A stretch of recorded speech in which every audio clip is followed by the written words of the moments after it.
Hi friends, welcome to GALDI's HEPGEC program. Here we are going to discuss both UPSC previous year and model questions. So moving on to question number 1.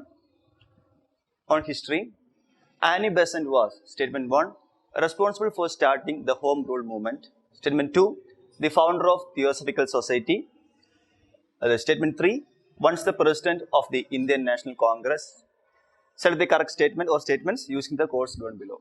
So regarding these type of questions, we must notice that during our modern history preparation, we must note down some important personalities like Gandhi, Ambedkar, Nehru, Patel, so and so. And we must study their important activities and the organization they are associated with or the important events during their lifetime. So moving on to Annie Besant, it says that she was responsible for starting the Home Rule movement. Yeah, because during the Indian freedom struggle period, Annie Besant founded Home Rule movement, which demanded self-government within the British Empire. And she got inspiration from Irish Home Rule League. So statement 1 is right. So regarding Theosophical Society, actually Theosophical Society is founded by Madame Blavatsky and Colonel Olcott. But Annie Besant was later joined the Theosophical Society, but she was not the founder of it. So we can easily eliminate statement 2. And the aim of Theosophical Society was to create a universal brotherhood by getting inspirations from the ancient Hindu texts like Upanishads, etc. Actually, we can say that Theosophical Society can be called even as a Hindu reformist movement.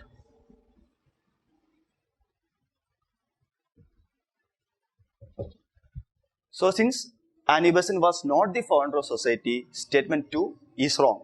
So we can eliminate option B and option D.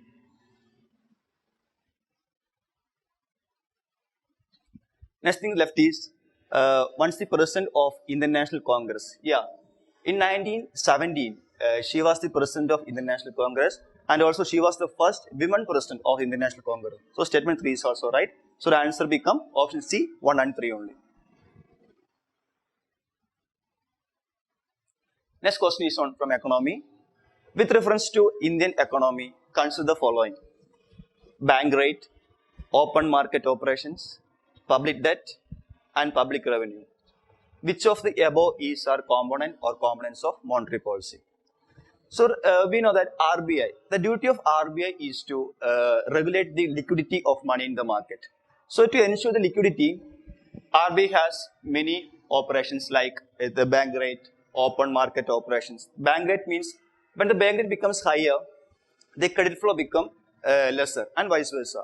And regarding open market operations means it is the duty of RBI for buying and selling of securities when there is liquidity flow or liquidity shortage. And CRR means a certain percentage of net time and demand deposits of bank should be deposited in the RBI.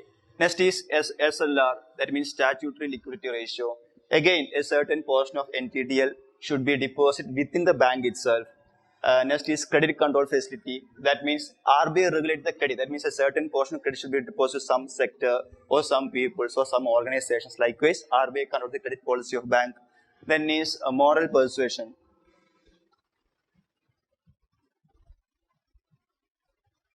That means it is just an informal consensus.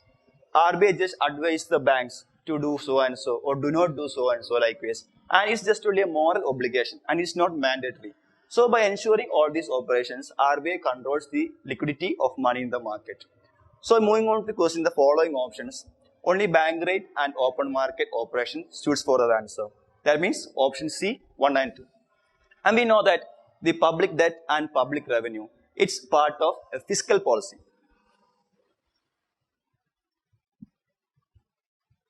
And not a part of monetary policy. And it is dealt by the union government and not by RBI. So the answer is option C, 1 and 2.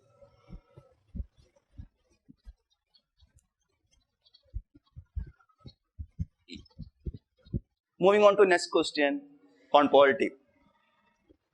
Consider the following statements. The Supreme Court of India tenders advice to the President of India on matters of law or fact. Statement 1, on its own initiative on any matter of larger public interest. Statement 2, if he or she seeks such an advice. Statement 3, only if the matter relates to the fundamental rights of citizen. This topic deals with the advisory jurisdiction of Supreme Court or Supreme Court under Article 143.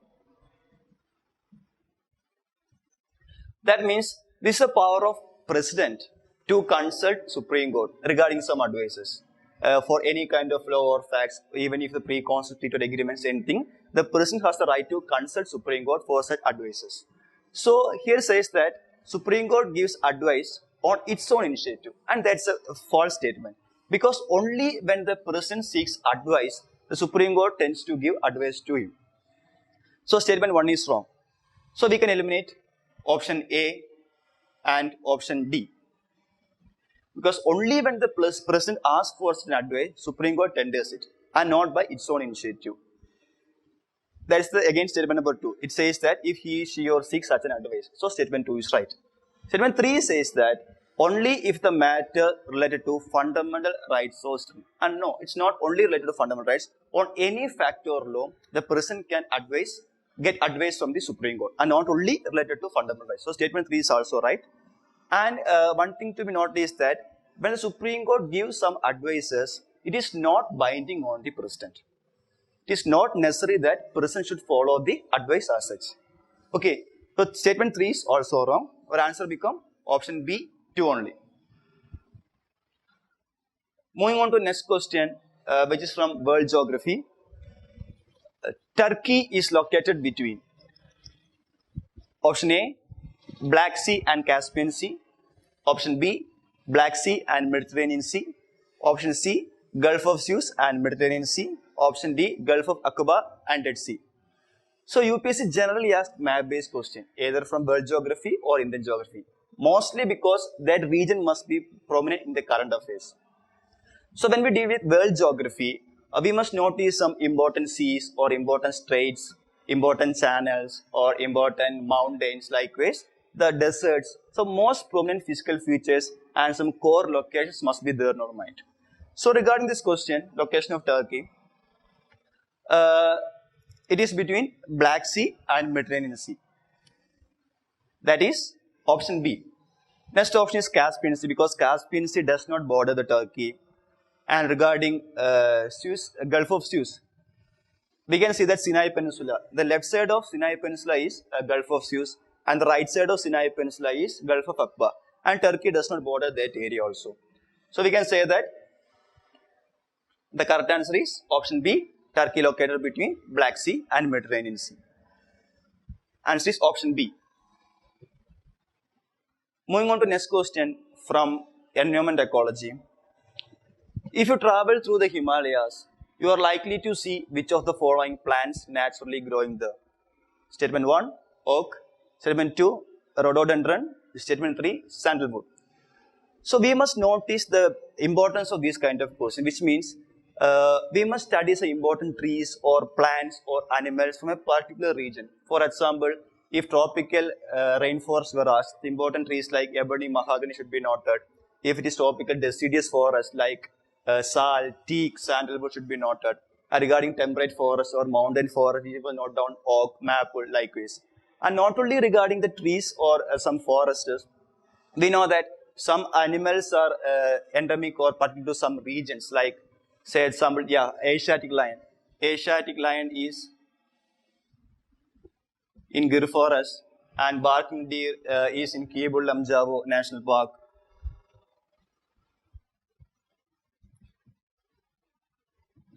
Lamjavo National Park.